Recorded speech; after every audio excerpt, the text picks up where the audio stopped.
दोस्तों, हिटलर एक ऐसा इंसान जिसका नाम तानाशाह शासकों में सबसे पहले लिया जाता है। लेकिन फिर भी दोस्तों, दुनिया भर में ऐसे लोगों की कमी नहीं है जो हिटलर की तारीफ करते हैं। लेकिन हिटलर को लेकर दुनिया भर में एक बात भी फैली हुई है कि हिटलर भारत और भारतीयों का समर्थक था।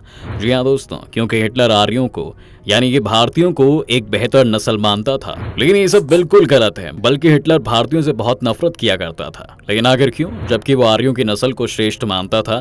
क्या थी वजह? चलिए जानते हैं हमारे आज के इस वीडियो में। लेकिन सबसे पहले थोड़ा सा हिटलर के बारे में जान लेते हैं, उससे ये वीडियो उन लोगों के लिए समझना इजी हो जाएगा जो कि हिटलर के बारे में ज्यादा नहीं जानते। आपको बता दें कि 20 अप्रैल 1889 को हिटलर का जन्म ऑस्ट्रिया हंगरी में हुआ था। हिटलर का पूरा नाम अडोल्फ हिटलर था। जी हाँ दोस्तों, हिटलर सिर्फ एक नाम है, लेकिन आज के समय में हिटलर का मतलब उस इंसान को माना जाता है जो कि एक बहुत ही रूड और गुस्से वाला हो। खैर, हम हिटलर पर ही वापस आते हैं।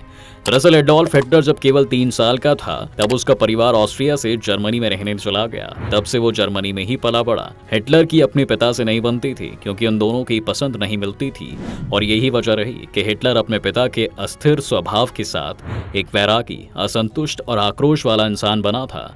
इसके बाद अपने माता पिता की मौत के बाद हिटलर एकदम बदल गया और धीरे धीरे जर्मन राष्ट्रवाद में इंटरेस्ट लेने लगा था। और कुछ समय बाद हिटलर ने साल 1913 में वियना छोड़ दिया था और 16वीं बवेरियन इन्फेंट्री रेजिमेंट में शामिल हो गया था। इसके बाद हिटलर प्रथम विश्व युद्ध में शामिल हुआ था। युद्ध खत्म होने के बाद 1919 की गर्मियों में हिटलर को एक सैनिक जिसका नाम अर्न्स्ट रोहेम था, उसकी मदद से म्यूनिक में सेना में राजनीतिक अधिकारी के रूप में रोजगार मिला और यहीं से उसके राजनीतिक करियर की शुरुआत भी हुई थी।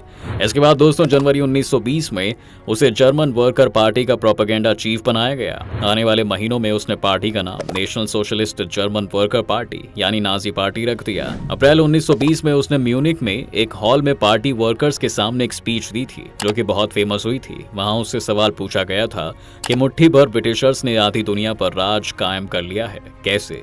इस पर हिटलर ने कहा था कि हमें यानी जर्मनी को भी यही करना है। वहीं दोस्तों, ये वो दौर था जब भारत पर अंग्रेजों ने कब्जा किया हुआ था।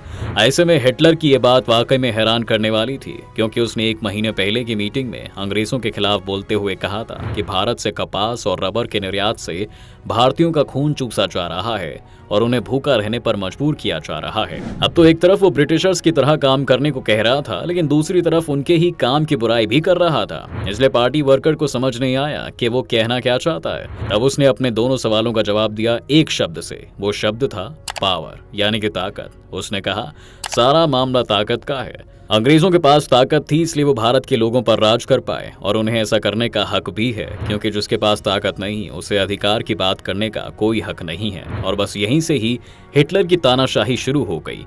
हिटलर ने उस वक्त ये भी कहा था कि जर्मनी के पास कोई अधिकार नहीं है क्योंकि जर्मनी के पास ताकत ही नहीं है। वहीं जब उससे पूछा गया कि अंग्रेजों के पास ये शक्ति आई कहां से, तो उसने कहा कि नस्ल। ब्रिटिश भारत में इसलिए राज कर पाए क्योंकि वो बेहतर नस्ल के लोग थे। अब ये बात थोड़ा चौंकाने वाली है। सबको मालूम है कि हिटलर आर्यन नस्ल को सबसे बेहतर मानता था, और तब अधिकतर इतिहासकार मानते थे कि भारत के लोग भी आर्यन नस्ल के हैं। तो फिर हिटलर भारतीयों को अंग्रेजों से नीची नस्ल का क्यों बता रहा था? दरअसल इस नस्ल वाले फंडे को समझने के लिए हमें हिटलर के 2 सहयोगियों के विचार समझने होंगे। पहला स्टीवर्ट चेम्बरलेन और दूसरा अल्फ्रेड रोजनबर्ग। आपको पहले बताते हैं ये दोनों हैं कौन। दरअसल स्टीवर्ट चेम्बरलेन नाजी शासन में एक बड़ा फिलोसोफर माना जाता था और वहीं हिटलर का बौद्धिक गुरु भी था। नस्लीय श्रेष्ठता का विचार हिटलर को चेम्बरलेन से ही मिला था। चेम्बरलेन के पास ये विचार कहां से आया? औद्योगिक क्रांति में चर्च और धर्म की शक्ति कम होने लगी थी। नीत्शे का कथन गॉड इज डेड फेमस हो चुका था और एथिक्स और मोरालिटी को साइंस से चुनौती मिलने लगी थी। चेम्बरलेन को इन सब का हल मिला नस्लवाद में। 19वीं सदी के मध्य में विलियम जेम्स नाम के एक ब्रिटिश स्कॉलर ने अपने रिसर्च में संस्कृत, ग्रीक और लैटिन भाषा में बहुत सी बातें एक जैसी पाई थी, और इन भाषाओं को बोलने वाले लोगों को उसने नाम दिया था आर्य। ये शब्द जो अब तक भारत में वैदिक परंपरा से जुड़ा हुआ है, वो एक नस्ल या पहचान बन गया था। धीरे धीरे बाकी स्कॉलर्स ने पाया कि 40 और ऐसी भाषाएं थी जिनमें एक जैसे गुण थे। इसमें जर्मन और इंग्लिश भी शामिल थे। संस्कृत भाषा भारोपीय परिवार की भाषा थी। कुछ 1500 साल पहले आर्य भारत में सेंट्रल एशिया से आए थे। इसी विचार को आगे बढ़ाते हुए चेम्बरलेन ने दावा किया था कि भारत में पहुंचे पहले लोग असल में जर्मन थे, और नॉर्डिक नस्ल के ये लोग फादरलैंड यानी जर्मनी से निकलकर एशिया के अलग अलग इलाकों में बस गए थे।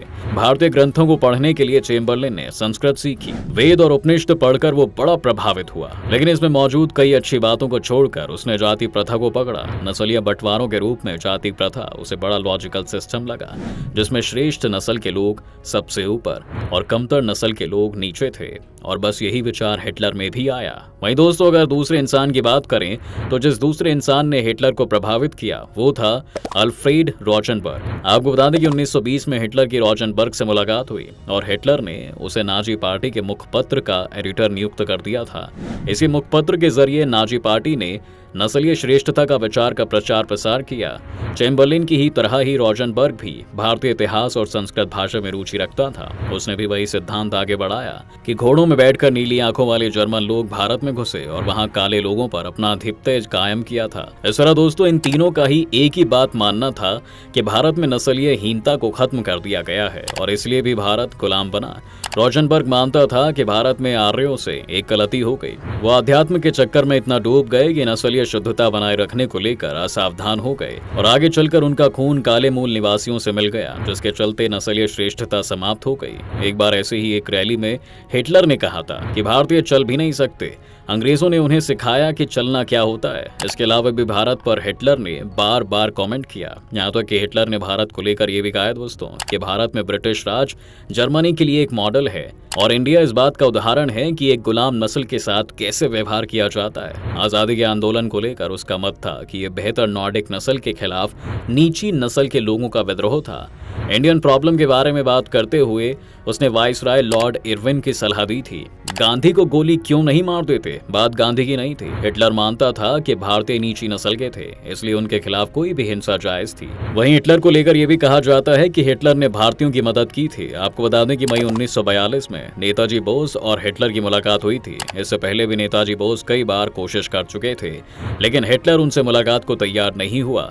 भारत की आजादी से उसे कोई विशेष लगाव नहीं था, लेकिन जब अमेरिका युद्ध में उतरा तो ब्रिटेन को उलझाए रखने के लिए उसने भारतीय आजादी के आंदोलन पर ध्यान देना शुरू कर दिया।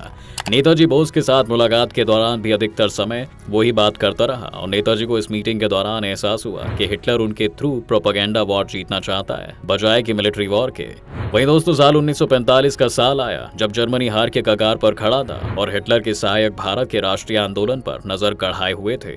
उन्हें अब भी लग रहा था कि अगर भारत में विद्रोह चरम पर पहुंच गए तो ब्रिटेन कमजोर हो सकता है। मार्च महीने में हुई एक कॉन्फ्रेंस में हिटलर के सामने एक जनरल ने इंडियन लीजन यानी कि आजाद हिंद फौज का जिक्र किया। आपको बता दें दोस्तों कि इंडियन लीजन यूरोप में भारतीय युद्धबंदियों से बनी एक यूनिट थी जो तब जर्मन सेना का हिस्सा हुआ करती थी। इसे नेताजी बोस ने गठित किया था। तब हिटलर ने जवाब दिया कि इंडियन लीजन एक मजाक है, भारतीय कीड़े को भी नहीं मार सकते, अंग्रेजों को तो कतई नहीं मार पाएंगे, इसलिए उन्हें अंग्रेजों के सामने खड़ा करना एक मजाक समझता हूं मैं। इससे बेहतर तो है कि उनसे मजदूरी कराई जाए, वो इसी लायक हैं। हिटलर के इस बयान से बात साफ हो गई थी कि हिटलर भारतीयों से नफरत करता था और वो जिस खून के सबसे सर्वश्रेष्ठ मानता था उसी को लेकर उसका मानना था कि सिर्फ उन्हें ही राज करने का हक है। दोस्तों, आपकी इस वीडियो को लेकर क्या राय है हमें हमारे कमेंट सेक्शन में जरूर बताएं। अगर आपको ये वीडियो पसंद आई है तो वीडियो को लाइक और शेयर जरूर करें। साथ ही अगर आप चैनल पर नए हैं तो उसे सब्सक्राइब करना और बेल आइकॉन दबाना बिल्कुल ना भूलें।